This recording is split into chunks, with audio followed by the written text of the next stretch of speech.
नमस्कार। आज के इस एक दिवसीय अंतर्राष्ट्रीय वेबिनार में आप सभी श्रोताओं का हार्दिक अभिनंदन है। श्रोताओं, मैं डॉक्टर अलका धनपत मॉरिशस से आज के दिए गए विषय 21वीं सदी के हिंदी साहित्य में चित्रित किसान और मजदूर विमर्श पर अपनी चर्चा करूंगी। लेकिन मेरा सीमांकन या मेरी चर्चा का विषय मॉरिशस देश के भीतर भीतर ही रहेगा। थोड़ा सा मैं दूसरे देशों में भ्रमण करूंगी, क्योंकि सभी जानते हैं जो कुछ भारत में मजदूरों ने सहा उसे पूरी दुनिया ने कहीं दिल से हिलाया और हम लोग सोचने पर मजबूर हो गए कि लॉकडाउन के समय में जिनको तनख्वाह मिल रही थी, जो सरकारी नौकरी में थे या किसी प्राइवेट नौकरी में भी थे, जिनकी नौकरियां सुरक्षित रहीं कहना चाहिए, वे लोग अपना गुजारा दुख सुख के साथ पूरा कर पाए। लेकिन वे लोग जो रोज़ के रोज़ कमाते थे और रोज़ खर्च करते थे, उन लोगों के लिए काफ़ी समस्याएं खड़ी हो गई।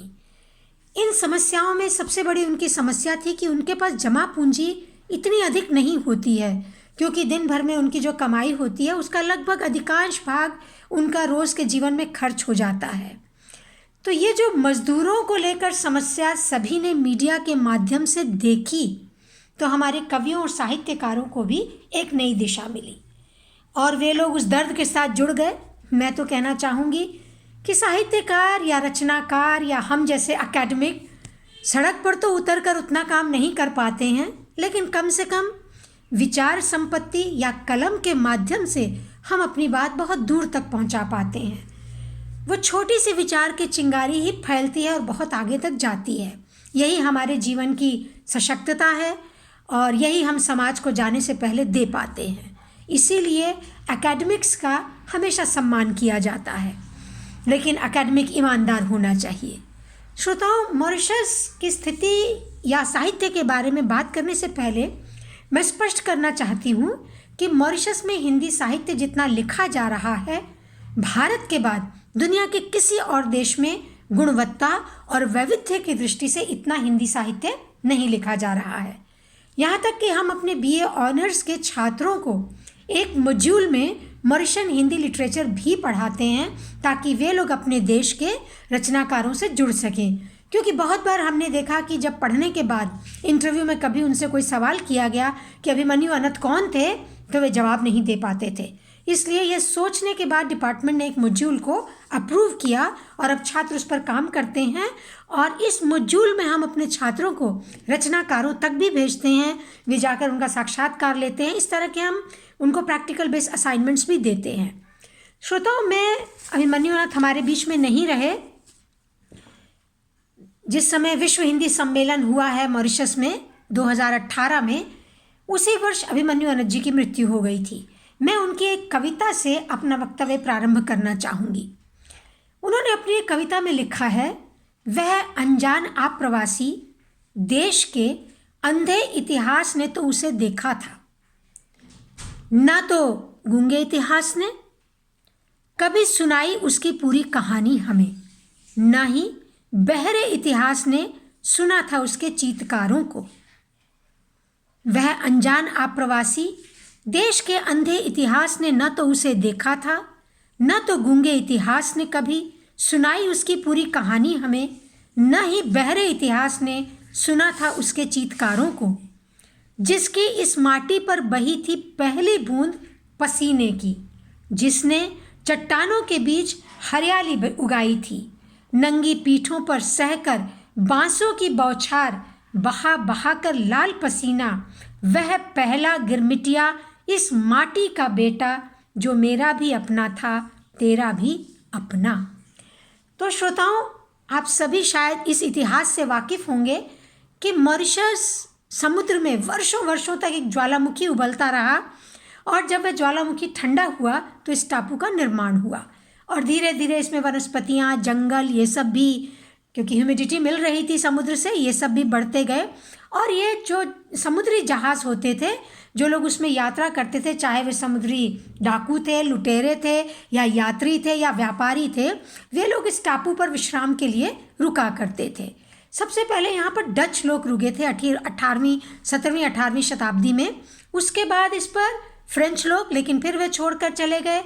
उसके बाद फिर से वे आए और 1810 में इंग्लैंड ने इस पर कब्जा किया। 1834 में भारत से पहली बार गिरमिटिया मजदूरों को यहाँ लाया गया, क्योंकि अंग्रेज़ों को लगा, उस समय भारत अंग्रेज़ों के अधीन हो गया था और वे जानते थे कि भारतीय मजदूर खेती करना खूब अच्छी तरह से जानते हैं। तो यहाँ पर गन्ने की खेती के लिए भारत के मजदूरों को विशेष रूप से उत्तर प्रदेश और बिहार की ओर से लाया गया। ये एग्रीमेंट पर लाए गए थे और वे गांव के ग्रामीण थे और अनपढ़ थे, तो एग्रीमेंट शब्द को वे बोल नहीं पाते थे। उनके लिए ये एग्रीमेंट शब्द उनकी भोजपुरी में गिरमिटिया बन गया। तो आज ये गिरमिटिया शब्द एग्रीमेंट का ही अपभ्रंश रूप है जो इस्तेमाल होता है। इनसे एक एग्रीमेंट करके उनको लाया गया था, लेकिन समुद्री जहाज़ की लंबी यात्रा, उसमें यदि कोई बीमार हो जाता, मर जाता, तो ये लोग उसे उठा के समुद्र में फेंक देते। बहुत दर्द भरी स्थितियाँ होती थीं और उसमें ढेरों लोग डेक पर होते थे, तूफान आते थे। और फिर जब ये लोग 3-4 महीने की यात्रा तय करके पहुँचते थे तो उनसे कहा गया था कि आप इस देश में जाएंगे, वहाँ पर पत्थर उल्टेंगे तो आपको सोना मिलेगा। इतना बड़ा छलावा उनके साथ किया गया और जब वे यहाँ पहुँचे तो उन्हें एक गुलाम की तरह से रखा गया। यद्यपि 1834 में पूरी दुनिया में गुलामी ख़त्म हो गई थी, लेकिन मॉरिशस में 1835 में। इस कारण जो अफ्रीकी हबशी थे वे जंजीरें तोड़ के अब निकल गए। उन लोगों ने कहा कि हम अब गुलामी नहीं करेंगे। तो गुलामी का एक नए रूप ने जन्म लिया। ये अप्रवासी या गिरमिटिया मजदूर मॉरिशस पहुँचे और उनसे बहुत ही बेरहमी से काम कराया गया। सब काम, उन दिनों तो मशीनें भी नहीं होती थी, इन गिरमिटिया मजदूरों ने सब काम किया। श्रोताओं, मैं बताना चाहती हूँ कि जब हम मॉरिशस का इतिहास पढ़ते हैं तो दिल ही नहीं आंखें भी भर आती हैं कि पहली खेप में केवल पुरुष लाए गए थे और सोच रहे थे अंग्रेज़ आका या फ्रेंच आका कि ये मज़दूर लोग हैं, क्या फ़र्क पड़ता है, ये लोग यहाँ किसी भी महिला से संबंध बना के अपना जीवन चला लेंगे। लेकिन धन्य है भारतीय संस्कृति, इतनी जल्दी भारतीय संस्कृति में विश्वास रखने वाले व्यक्ति को तोड़ना आसान नहीं होता है। और हम सभी जानते हैं कि हिंदू संस्कृति का आधार वही राम कथा, राम का त्याग, सीता का पातिव्रत्य, राम का एक पत्नी होना, ये सब चीज़ें कहीं खून में है। तो यहाँ के मज़दूरों ने इसे स्वीकार नहीं किया और दूसरी ही खेप में अंग्रेज़ों को, कुछ महिलाओं को भी ठग कर यहाँ पर लाना पड़ा। दिक्कतें हुई क्योंकि जब हम इतिहास पढ़ते हैं तो हम पाते हैं कि संख्या का अनुपात बहुत ही विषम था। इस कारण कहीं कहीं पर जो पुराने वृद्ध लोग हैं वे बताते हैं कि 5-5 पुरुषों के लिए भी एक महिला रह रही थी, क्योंकि उन पुरुषों को खेतों में काम करना होता था। तो ये महिलाएं घर का काम करना, झोपड़ी को संवारना, बर्तन धोना, ये सब काम करती थी। लेकिन धीरे धीरे अन्य महिलाएं भी यहाँ पहुँचने लगी और फिर उसी तरह से यहाँ स्थिति सामान्य बहुत समय बाद होने लगी। लेकिन बहुत दुख सहा इन्होंने। पथरीला सोना रामदेव धुरंधर ने 6 खंडों में लिखा है, यदि कोई पढ़ने का इच्छुक हो तो उसे पढ़ सकता है। इसी तरह से अभिमन्यु अनंत का लाल पसीना उपन्यास है, उसमें भी अत्याचार की जो स्थितियां दिखाई गई हैं उसे पढ़कर व्यक्ति के रोंगटे खड़े हो जाते हैं। तो श्रोताओं, आज का जो विषय है उसे रखा गया 21वीं सदी के हिंदी साहित्य। तो पहले मैं मॉरिशस की स्थिति बताना चाहती हूँ। पूरी दुनिया अभी कोरोना से जूझ रही है, लेकिन सौभाग्य है हमारा कि हम लोग पूरी तरह से कार्यरत हो गए हैं। हमें केवल 2 महीने या 1.5 महीना ही लॉकडाउन में जाना पड़ा और मैं आपको बताते हुए हर्षित हो रही हूँ कि मॉरिशस में कोरोना या कोविड-19 के कारण केवल 10 लोगों की मृत्यु हुई है, केवल 10 की। अभी क्वारंटाइन में 3 व्यक्ति हैं और वैसे जिन लोगों को 3 व्यक्ति हॉस्पिटलाइज हैं जिनको पॉजिटिव पाया गया है तो उनका इलाज चल रहा है और बाकी 300-350 के लगभग लोग क्वारंटाइन में हैं। और ये क्वारंटाइन में वे लोग नहीं हैं जो देश के हैं, ये वे लोग हैं जो मॉरिशन थे और बाहर घूमने गए हुए थे। तो अब महीने में 15 दिन में एक जहाज़ करके हवाई जहाज़ आता है और उन लोगों को 14 दिन क्वारंटाइन होना ज़रूरी है।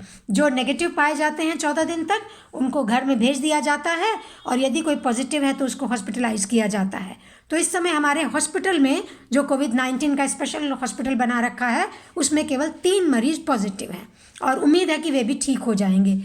तो श्रोताओं, देश की स्थिति में मास्क पहनना ज़रूरी है, सोशल डिस्टेंस रखना ज़रूरी है। बाकी स्कूल, कॉलेज, काम के हॉस्पिटल और यूनिवर्सिटी सब खुल गए हैं। ये सभी को पता है कि बीए फर्स्ट ईयर और सेकेंड ईयर के एग्ज़ाम्स जो हैं वो असेसमेंट बेस्ड हुए हैं, लेकिन थर्ड ईयर के एग्ज़ाम 3 आवर्स की बजाय 2 आवर्स कर दिया गया है और जुलाई के महीने में उनकी परीक्षाएं चल रही हैं। लेकिन परीक्षा हॉल में भी पूरी तरह से सैनिटाइज़र, टेम्परेचर लेना, मास्क और सोशल डिस्टेंस, इस सब का ध्यान रखा जा रहा है और ये ज़रूरी है, कंपलसरी है और ना होने पर इस पर फाइन भी हो सकता है। गाड़ी में आप अकेले हैं तो बिना मास्क के चला सकते हैं। यदि आपके साथ 2-3 लोग हैं तो सभी को मास्क पहनना ज़रूरी है। तो श्रोताओ, मॉरिशस में वो जो शुरू के मान लीजिए 20 मार्च से लेकर अप्रैल के अंत तक, जो मई के मिड तक हम कह सकते हैं 15 मई तक जो 2 महीने का लॉकडाउन था वो बड़ा ही सख्त था। उस समय लोग सड़कों पर भी नहीं दिख रहे थे, केवल पुलिस या एसएमएफ, यही वहाँ मॉरिशस में आर्मी नहीं है क्योंकि मॉरिशस की स्थिति हिंद महासागर में ऐसी है कि किसी को आक्रमण करने की ज़रूरत नहीं पड़ती है और आतंकवादियों का यहाँ कोई इतना भय नहीं है, तो इसलिए आर्मी यहाँ नहीं है, लेकिन सोशल मोबाइल फोर्स है और पुलिस है। और मैं आपको बताना चाहती हूँ कि यहाँ की पुलिस बंदूक लेकर नहीं घूमती है, शायद डंडा भी किसी के पास नहीं होता है, उसका वर्दी में होना ही या उसका राउंड लगाना ही सबके लिए काफ़ी होता है। लेकिन जिन दिनों लॉकडाउन था, पुलिस किसी भी गाड़ी को रोक रही थी, बिना किसी परमिट के कोई निकल नहीं सकता था, पूरी तरह से लॉकडाउन था। उस समय सबसे बड़ी समस्याएं किन्होंने झेली? मछुआरों ने, किसानों ने और फैक्ट्री में काम करने वाले लोगों ने। किसानों की फसल तैयार थी लेकिन ख़रीदेगा कौन? क्योंकि बड़े मार्केट सब बंद थे, मॉल सब बंद थे। ये एक बड़ी भारी किसानों के लिए समस्या खड़ी होने लग गई। तब धीरे धीरे 1 महीने बाद सरकार ने थोड़ा थोड़ा जैसे ढील दी, तब ये किसान अपनी खुद ही खेतों में से थोड़ा थोड़ा तोड़कर टोकरी में भरकर, जैसे हिंदुस्तान में हम देखते हैं कि सब्ज़ी ले लो, सब्ज़ी ले लो। मैंने 20-22 सालों में पहली बार सुना कि कोई गली में या स्ट्रीट में जाके, सड़क पर जाकर सब्ज़ी ले लो की आवाज़ देगा। यहाँ वो रिवाज नहीं है। आपके सप्ताह में 2 दिन आपके एरिया में बड़ा बाज़ार सब्ज़ी का लगता है, आप जाइए अपना ले आइए। और छोटे छोटे मार्केट हैं लेकिन वो दुकानें 9-10 बजे खुलती हैं, वो तो पूरी तरह से लॉकडाउन में बंद थी। लेकिन हमने देखा कि वे लोग भी मास्क लगाकर और पूरी तरह से ग्लव्स पहनकर और सब्ज़ी ले लो की आवाज़ दे रहे थे। लेकिन जब उनसे बात करते तो वो कहते थे कि बहुत कठिन स्थिति है, इतना कोहड़ा हमारी खेत में लग गया है, सेम की फली लग गई है, अगर इसको नहीं बेचेंगे तो सब खराब हो जाएगा। और मैं बताना चाहती हूँ कि मॉरिशस में तीज त्यौहार पर लोग अपने घरों में एक बड़ा पूजा रखते हैं। गणेश चतुर्थी है या जैसे आप श्रावणी मास है तो उसमें मान लीजिए 100 लोग आ जाते हैं तो उनका खाना, ये सब कुछ चलता है। और मंदिर में भी प्रबंध पंडित वगैरह मिलकर लोगों के साथ करते हैं, तो उसमें भी ये सब्जियों की सबकी खूब खपत होती है। लेकिन पिछले 2 महीने जब लॉकडाउन था, सरकार ने पूरी तरह से सामाजिक कार्यों पर, धार्मिक कार्यों पर, स्कूल, कॉलेज सब पर पूरी तरह से प्रतिबंध था। और लगभग हर दूसरे दिन डॉक्टर की टीम, मिनिस्टर्स की टीम, जिसमें प्राइम मिनिस्टर, हेल्थ मिनिस्टर और मार्केटिंग बोर्ड के मिनिस्टर, ये लगातार आते थे और शाम को लोग इंतज़ार करते थे उस बुलेटिन का जिसमें देश की स्थिति या क्या निर्णय लिए जा रहे हैं उसे लोग सुन सकें। लेकिन बड़ी ही सख्ती के पालन का देश को बहुत ही लाभ हुआ। एक तो उस लॉकडाउन ने लोगों को दूर किया एक दूसरे से, और वो जो श्रृंखला थी कोविड-19 की वो टूटी। और सबसे बड़ी बात, देश की सीमाएं 2 ही हैं सीमाएं, एक एयरपोर्ट है और एक पोर्ट है, बंदरगाह है, वो दोनों भी पूरी तरह से बंद हो गए। ना कोई क्रूज़ आ रहा था, ना कोई जा रहा था, और हवाई जहाज़ तो पूरी तरह से बंद थे। यहाँ तक कि देश के लिए एक समस्या खड़ी हो गई थी कि एयर मॉरिशस के लोगों की नौकरियों को कैसा बचाया जाए। सरकार की पूरी इस दृष्टि से एक योजना रही कि किसी व्यक्ति की नौकरी इस देश में ना जाए। और श्रोताओं, मैं बताना चाहूँगी कि अभी भी सरकार उसके लिए स्ट्रगल कर रही है। जो ओनर या फैक्ट्री ओनर या जिनका काम था वे लोग नहीं तनख्वाह दे पाए, सरकार ने उनको कम इंटरेस्ट पर लोन दिया है और उनको 3-4 महीने का समय दिया है कि दिसंबर तक थोड़ा थोड़ा करके वे ये 2-3 महीने की उनकी तनख्वाह उनको पूरी चुका देंगे, क्योंकि उसके लिए एक बोर्ड बन गया है। यदि किसी को परेशानी है तो वहाँ पर कंप्लेन कर सकता है। तो अब एयर मॉरिशस को बचाने के लिए, क्योंकि बिल्कुल दिख रहा था कि एयर मॉरिशस जब पूरी तरह से बंद हो गया तो कैसे उसमें काम करने वाले हज़ारों लोग, एयरपोर्ट पर काम करने वाले। और मैं बताना चाहती हूँ कि मॉरिशस एक पर्यटक गंतव्य है। इस देश की इकोनॉमी का सबसे बड़ा आधार पर्यटक हैं। भारत से पर्यटक आते हैं, यूरोप से आते हैं, विशेषकर से इंग्लैंड, फ्रांस, रेनियन और इटली, जर्मनी। लगभग यहाँ पर 6 लाख पर्यटक हर साल आते हैं। हमारी जनसंख्या के आधे पर्यटक यहाँ आते हैं। मॉरिशस की जनसंख्या लगभग 12 लाख के लगभग, और कभी कभी जब पर्यटकों के लिए मौसम अच्छा हो, ज़्यादा तूफान ना हो, तो यह संख्या 19-20 लाख तक भी पर्यटकों की पहुंच जाती है। तो श्रोताओं, इस देश की इकोनॉमी इन्हीं 15-20 लाख पर्यटकों के आय पर ही निर्भर करती है। तो आप सोच सकते हैं कि मॉरिशस की स्थिति कैसी रही होगी, उसका बजट कितना हिल गया होगा। लेकिन सरकार ने काफ़ी चीज़ों को बचाने का प्रयास किया और एयर मॉरिशस को फाइनेंस मिनिस्ट्री ने एक अच्छा पैसा या लोन दिया ताकि वे खड़े हो सकें, क्योंकि उन्होंने कहा कि किसी भी देश का जो एयर मॉरिशस या उस देश का एयर है, एयर इंडिया या एयर मॉरिशस, उसे ज़िंदा रहना ही चाहिए। तो उसे पूरा बचाने की कोशिश की जा रही है। अब वे लोग कार्गो या दवाइयाँ लाना, इस सब का भी काम कर रहे हैं। और 15 दिन में जो एक फ़्लाइट किसी देश से मॉरिशन लोगों को लेकर आती है, उसके लिए भी अभी इस्तेमाल हो रही है। अभी पता नहीं सितंबर तक क्या स्थिति होगी। सरकार चाहती है खोलना, पर कोविड-19 से ही सब पता चलेगा विश्व की स्थितियों को देखते हुए। तो श्रोताओं, हमारे यहाँ पर मान लीजिए एंटी साइक्लोन आ गया है, तो मछुआरे समुद्र में नहीं जा सकते हैं। अभी पिछले दिनों ही 2 मछुआरे लापता हैं, ढूंढ रहे हैं लेकिन नहीं मिले, क्योंकि लहरें इतनी ऊंची हैं कभी कभी। और ये नित्य प्रति हमारे यहाँ रेडियो पर सूचना दी जाती है कि आज समुद्र खराब रहेगा या आप ना जाएं। अब कुछ लोग आप जानते ही हैं, सब तरीके के लोग समाज में होते हैं। तो 2 लोग अभी लापता हैं, तो पता नहीं चल रहा वो चले गए समुद्र में, लहरों में खो गए या मालूम नहीं। लेकिन मछुआरों को बहुत नुकसान होता है, क्योंकि वे रोज़ मछलियाँ पकड़ते हैं, बेचते हैं या मान लीजिए फैक्ट्री तक पहुँचाते हैं। जब एंटी साइक्लोन्स आते हैं या साइक्लोन्स आते हैं, उस समय सरकार उनको कुछ डेली वेजेस देती है, जब तक कि स्थिति मौसम की ठीक नहीं होती है। यही स्थिति किसानों की भी है।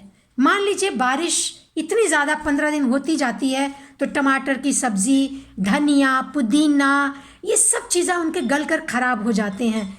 अब किसान इतना खर्चा करके उसने खेत को खड़ा किया, अचानक 15 दिन एक साइक्लोन के कारण बारिश आ गई, मौसम ठंडा हो गया, सारी खेती उनकी खराब हो जाती है। उदाहरण के लिए अभी किसानों ने आलू लगाया था, लेकिन पिछले दिनों एक पर एक नीचे से एंटी साइक्लोन आ रहे हैं, जिसके कारण ह्यूमिडिटी इतनी बढ़ गई है कि आलू के पत्तों को पाला मार गया है। अब जब पाला मार गया, वो काले होने लग गए हैं। अब सरकार उसके लिए दवाइयाँ सब्सिडी पर दे रही है। तो ये सारी चीज़ें सरकार नियंत्रित करती है, और उसका कारण मैं बताना चाहूँगी कि जनसंख्या 12 लाख है, तो इसलिए सभी गांव, सभी ज़िला या सभी म्यूनिसिपल कमेटीज़ इन सबको पकड़ पाती हैं कि कहाँ पर क्या हो रहा है। तो श्रोताओं, साहित्य में हमारे यहाँ मजदूर, मछुआरे, फैक्ट्री में काम करने वाले, खेतों में काम करने वाले, इन पर हमें कुछ साहित्य मिलता है। लेकिन कोविड-19 को लेकर ऐसी कोई रचना अभी हमारे सामने सशक्त नहीं आई है जिसका मैं वर्णन आपसे कर सकूं। पिछले दिनों हमने भी एक वेबिनार कवि सम्मेलन किया था, उसमें कुछ कविताएं आई, सुंदर कविताएं आई। 2 घंटे का मेरे संस्थान ने, मैं महात्मा गांधी संस्थान में हिंदी विभाग में वरिष्ठ प्राध्यापिका हूँ और मैं एक्स हिंदी हेड भी रह चुकी हूँ।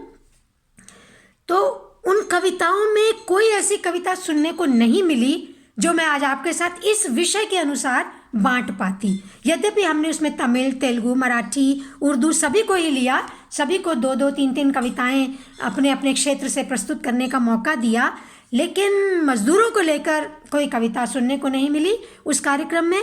नहीं तो आज मैं आपके साथ शेयर करती, क्योंकि विषय की डिमांड वही है, तो मैं उसी विषय तक ही रहूँगी। श्रोताओं, साहित्य की चीज़ों को बताने से पहले मैं कुछ चीज़ें बताना चाहती हूँ कि हमारे यहाँ पर लगभग फिशरी में 11,000 लोग इन्वॉल्व हैं जो रजिस्टर्ड है। यो बिना रजिस्ट्रेशन के कोई भी अपना फिशरी करता रहता है, लेकिन सरकारी आंकड़ों में 11,000 लोग हैं और देश की 1.5% GDP में इनका योगदान है। हमारे यहाँ पर एक चूना फिशिंग की फैक्ट्री है, वहाँ जो डिब्बा बंद चूना, एक मछली का ही नाम है, डिब्बा बंद चूना फिशिंग भेजा जाता है, यह विदेशों तक जाता है, तो ये एक्सपोर्ट के लिए तैयार होता है। लगभग ये हमारे जो मछुआरे हैं 300 रुपये पर डे कमा लेते हैं आम दिनों में जब मौसम ठीक होता है, और एक माह में हम कह सकते हैं कि 4 से 5 हज़ार रुपये वे लोग कमा पाते हैं। और रोड्रिक्स भी मॉरिशस का एक टापू है जिसमें लगभग 2000 मछुआरे मिलते हैं जो सरकारी आंकड़ों में रजिस्टर्ड है, और इनमें 78% लोग 20 साल से लेकर 45 साल की उम्र के होते हैं। और अधिकतर हम देखते हैं कि जो मछुआरे मतलब जो कोस्टल एरिया पर रहते हैं, इनके बच्चे उतना पढ़ाई को लेकर सीरियस नहीं होते हैं। ये शुरू से समुद्र में छलांग मारना, तैरना, माता पिता के साथ नाव पर जाना, यद्यपि मॉरिशस में 100% लिटरेसी है और कोई अपने बच्चे को 14 साल से छोटा घर में बिठा नहीं सकता है, ये गैर कानूनी है। उसे अपने बच्चे को स्कूल भेजना ही चाहिए। यदि कोई कंप्लेंट कर दे या पता चल जाए तो माता पिता को सज़ा हो सकती है। लेकिन ये बच्चे प्राइमरी कर लेते हैं, कभी कभी सेकेंडरी तक भी आ जाते हैं, मिड सेकेंडरी तक, लेकिन उतना दिखता नहीं कि यूनिवर्सिटी तक कभी कोई मछुआरे का बच्चा मेरे अनुभव में नहीं पहुंचा है। ईश्वर करे वे आगे जीवन में पहुंचे, क्योंकि अब तो सब मैरीन यूनिवर्सिटी का एक सब्जेक्ट बन गया है। और यदि हो सकता है किसी मछुआरे के बच्चे में एक इच्छा जाग ही जाए तो वह भी आगे जाके सबमरीन में यूनिवर्सिटी लेवल तक भी आगे बढ़ सकता है। सबसे बड़ी दिक्कत यह है कि ये लोग प्रशिक्षित नहीं है, स्किल्ड नहीं है। सरकारी खबरें ये कहती हैं कि ये लोग हार्पून का इस्तेमाल करके मछलियों को मारते हैं, तो जो सही तरीके से मछली मिलनी चाहिए और उसकी इनकम मिल सकती है वो इनको नहीं मिलती है। और सॉफ्ट लोन इनको सरकार देती है, और इनके पास सेफ्टी इक्विपमेंट्स भी बहुत कम होते हैं जिसकी बार बार इनकी यूनियंस मांग करती है, लेकिन सरकार सभी को सेफ्टी इक्विपमेंट्स नहीं दे सकती है क्योंकि ये काफ़ी महंगे होते हैं। और चाहते हैं कि हम इन्हें एक मैरीन कल्चर में ये लोग डेवलप हो सकें, रजिस्टर्ड हो सकें, जिसके लिए लगातार सरकार कोशिश करती रहती है। तो इन लोगों की जो टेक्निकल वीकनेसेस हैं, मतलब स्किल्ड लेबर नहीं है, वो एक बहुत बड़ी यहाँ पर कमी है। जैसे मान लीजिए अक्टूबर से कुछ महीने तक ऑक्टोपस की पकड़ को बंद कर दिया जाता है, क्योंकि उन दिनों ऑक्टोपस के बच्चे बड़े हो रहे होते हैं, वो अंडे देते हैं, ऑक्टोपस का पैसा अच्छा मिलता है, तो ये लोग उसे चोरी से समुद्र से पकड़ते हैं। तो उस समय सरकार को काफ़ी अपनी सबमरीन डालनी पड़ती हैं ताकि इनको पकड़ सकें, और कई मछुआरे पकड़े भी जाते हैं। तो इस प्रकार से टूरिज़्म सेक्टर की तरफ अगर हम जाएं तो देखिए आज सभी होटल बंद है, अभी तक बंद है। अगले सप्ताह से होटल खुलेंगे केवल लोकल लोगों के लिए। यहाँ पर एक आदत है कि जब छुट्टी होती है तो बहुत से लोकल लोग अपना वीकेंड या मान लो 3-4 छुट्टी हो तो किसी होटल में कमरा बुक करके रहना पसंद करते हैं, घर को बंद करके वहाँ जाते हैं, क्योंकि होटल अधिकतर समुद्र के किनारे हैं। तो वहाँ एक रिलैक्स के लिए, क्योंकि विदेश जाना बहुत महंगा पड़ता है, तो यहाँ सबसे बड़ा लोगों की खुशी या हम कहें रिलैक्सेशन के लिए वे लोग समुद्र के तट पर ही अधिक जाते हैं। तो समुद्र तट पूरी तरह से बंद थे, अब खुल गए हैं, और अब होटल अगले सप्ताह से अभी केवल लोकल के लिए, लेकिन वो भी पूरे सख्त नियमों के साथ। तो विदेशी अभी किसी को पता नहीं कि कब तक आ पाएंगे। टूरिज्म सेक्टर से जितने लोग जुड़े हैं, देखिए टैक्सी ड्राइवर हैं, होटल में रिसेप्शनिस्ट हैं, उनके कुक हैं, सफाई करने वाले हैं, उनके मैनेजर हैं, ओनर तो उनका तो एक अलग ही आपको पता है उनका हिसाब किताब होता है। तो जो पर्यटन सेक्टर से रजिस्टर्ड जुड़े हुए लोग हैं उन सबको सरकार 5100 रुपया हर महीने दे रही है। जिस दिन से लॉकडाउन हुआ है उनको ये राशि मिल रही है, और ये राशि सरकार ने कहा है कि जब तक उनका होटल नहीं खुलेंगे, कार्य नहीं खुलेगा, तब तक ये 5100 रुपया उनको मिलता रहेगा। अब ये जो राशि है जब इनको भी मिल गई, मछुआरों को भी दे दी जाती है। जब साइक्लोन आता है, अब किसानों के लिए एक बड़ा भारी सवाल मॉरिशस में खड़ा हो जाता है कि वे लोग क्या करें जब उनकी खेती नष्ट हो जाती है, वे कहाँ से रोटी खाएंगे, उनको पैसा सरकार क्यों नहीं कुछ देती। तो सरकार ने इसके लिए एक अलग रास्ता लिया कि उन लोगों को सब्सिडी दी जा रही है, बीज सस्ते दिए जा रहे हैं, खाद सस्ती दी जा रही है, ताकि वे लोग अपना कार्य आगे बढ़ा सकें। मॉरिशस में कृषि की जीडीपी 5.5% है, जो योगदान देश की जीडीपी में उनका आता है, और इस देश में 43% भूमि जो है वो कृषि योग्य है। कुछ रिहायशी इलाका है और कुछ ऐसे जंगल हैं जिसमें कोई लकड़ी काट नहीं सकता। वह देश की सुंदरता भी है और देश के पर्यावरण को भी वे सुरक्षित रखते हैं। मॉरिशस में जब कोई आता है तो यहाँ की धूप, रेत और समुद्र, इन तीनों को देखकर उसका चित्त प्रसन्न हो जाता है। यहाँ का आसमान नीला दिखाई देता है। जब बादल ना हो तो तारे और चांद का आप आनंद बहुत अच्छे से लेते हैं। समुद्र का पानी एकदम साफ है और रेत एकदम सफ़ेद, चमकीली और नरम है, उसमें कोरल आपको तंग नहीं करते हैं। इसीलिए लोग यहाँ के समुद्र के लिए मॉरिशस आना पसंद करते हैं। यहाँ पर शुगर केन, चाय और तंबाकू, इसकी खेती होती है। पहले शुगर केन से सबसे ज़्यादा आय थी, लेकिन शुगर केन की कुछ के उगाने की यूरोपियन पॉलिसीज़ में कुछ बदलाव आया, क्योंकि यूरोप की यूनियन से एक सब्सिडी मिला करती थी, वो बंद हो गई। अब शुगर केन धीरे धीरे हमारे नौजवान उससे हटने लग गए हैं। है शुगर केन, लेकिन अब हमारी आय का मुख्य स्रोत नहीं है। और जो बढ़िया किस्म की शुगर बनती है वो विदेशों में जाती है, और जो तीसरे नंबर पर शुगर है वो हमें बाज़ार में अधिक देखने को मिलती है। चाय की खेती होती है, कॉफ़ी की होती है, तंबाकू की भी होती है। और 14% यहाँ पर पोल्ट्री फार्म्स हैं, क्योंकि नॉनवेज, ये देश अधिकतर नॉनवेज है। विशेष रूप से कुछ हिंदू हैं जो धार्मिक हैं, और हम सब जानते हैं हमारे संस्कार भी कुछ ऐसे हैं, वे लोग वेज हैं। अन्यथा लगभग 95% देश नॉनवेज है।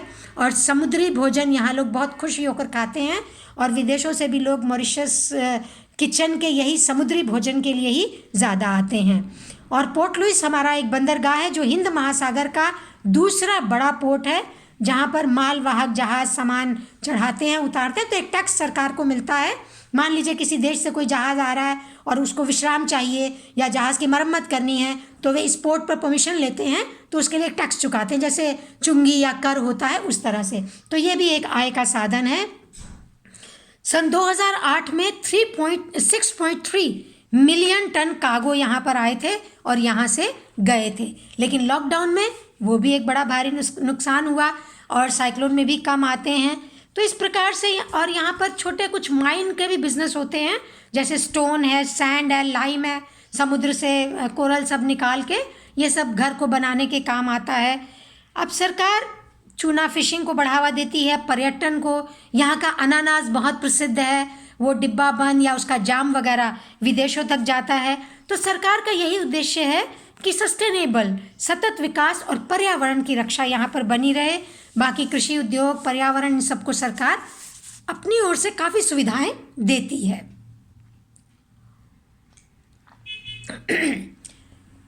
देश में स्मॉल फार्मर्स वेलफेयर फंड है, जिससे फार्मर्स को एक लोन, सॉफ्ट लोन मिल जाता है, और पोस्ट कोविड-19 करके भी एक लोन उनको दिया गया है, ताकि उनका नुकसान की भरपाई हो सके। तो श्रोताओं, कोविड-19 की दृष्टि से मॉरिशस अभी बड़ी सुखद स्थिति में है। हम वापस अपने काम पर लौट चुके हैं। अब मैं आपको अपने कुछ साहित्य की चीज़ें बताना चाहती हूँ, जिससे आप यहाँ के साहित्य का भी आनंद ले सकेंगे। एक छोटी सी लघु कविता आपको सुनाती हूँ, हाइकू की तरह से है, इंद्रदेव भोला की है। नन्हे मछुए का भाग्य, होशियार आदमी ने मोती चुरा लिया। क्योंकि मछुआरे को पता ही नहीं कि मोती की कीमत क्या है, तो वे लोग तो इतनी मेहनत करते हैं, तूफानों में भी जाते हैं, लेकिन पारखी जानता है कि मछली की कीमत क्या है। पारखी जानता है कि ये क्या वहाँ से लेकर आया है। तो जब पर्यटकों का देश है तो आपको पता ही है ना इन सब चीज़ों की कीमत कितनी मिलती है। इसी तरह से एक व्यक्ति ने गांव छोड़ा, सोचा कि शहर जाता हूँ, काम मिलेगा। वहाँ गया, किसी से मिला, पॉलिटिकल एजेंट से मिला, बताया कि मुझे नौकरी दो। उसने उससे पैसा लिया और उसको एक पता बता दिया। जब वो वहाँ पहुँचा तो वहाँ जिस व्यक्ति के पास भेजा उसने कहा मैं खुद ही बेकार हूँ, नौकरी ढूंढ रहा हूँ, तुम्हें कहाँ से दिलाऊंगा। तो इस देश में पॉलिटिकल एजेंट भी बहुत काम करते हैं। और ईख की खेती में, चाय की खेती में और फैक्ट्रियों में महिलाएं भी काम करती हैं। ईख की खेती में न्यू जनरेशन की महिला कोई नहीं है।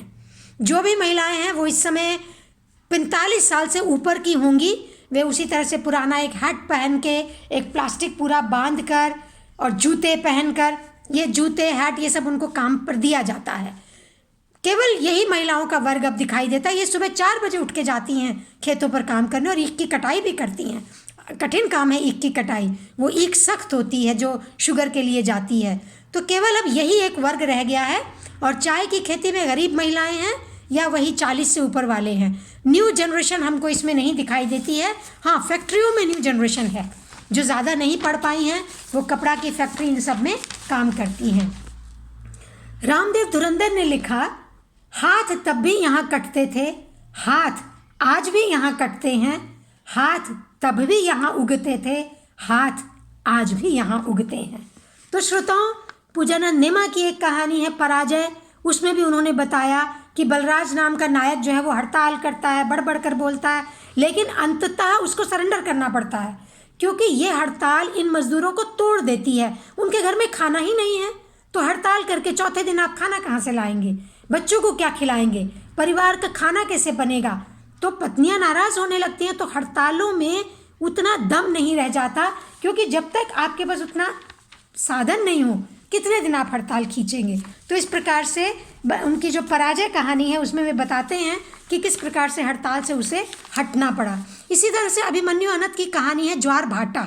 इसमें सांस्कृतिक समस्या को दिखाया गया, विसंस्कृतिकरण को दिखाया गया है।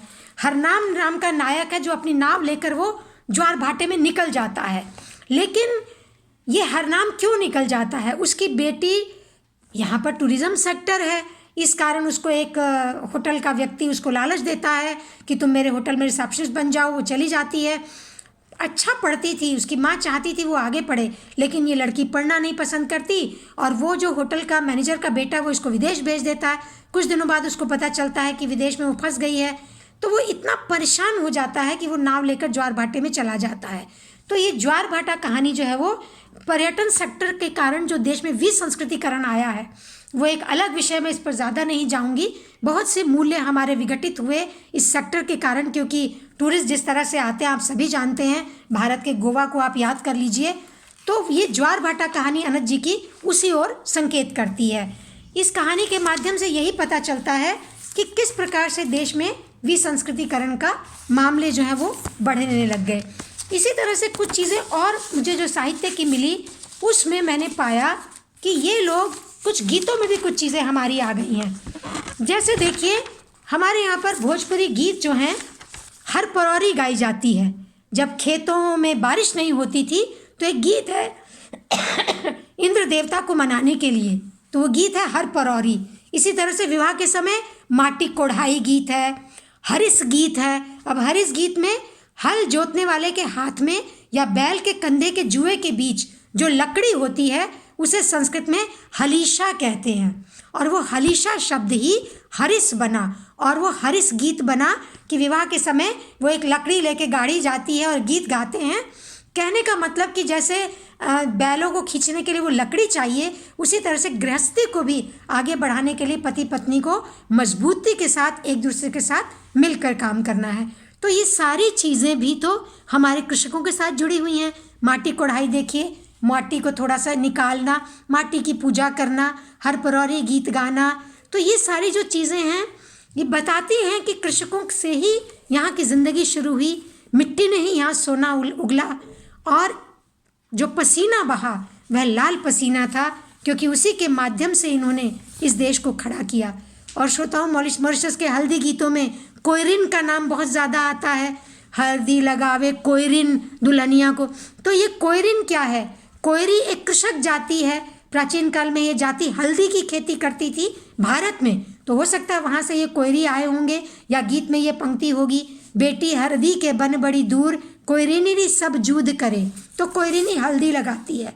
तो श्रोताओं, इसी तरह से अभिमन्यु अनंत के नया आयाम में भी बहुत सारी चीज़ें मजदूर और फैक्ट्री की समस्या को लेकर लिखी गई हैं। चेतना जाग उठी धनराज शंभू का नाटक है, उसमें भी ये समस्या दिखती है।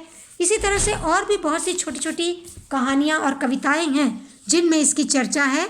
मैं सोचती हूँ अगर हम चर्चा करें तो बहुत बढ़ती जाएगी, और साहित्य तो सागर होता है, और किसी देश के बारे में आधे घंटे में बताना कठिन होता है। तो मैं इसी के साथ अपना वक्तव्य समाप्त करती हूँ, और मैं आयोजकों को बहुत बहुत धन्यवाद देती हूँ कि उन्होंने सब परिश्रम मुझे इसके साथ जोड़ा और मुझे अवसर दिया। भविष्य में फिर कभी मिल सके तो बहुत बहुत धन्यवाद, शुभकामनाएं, नमस्कार।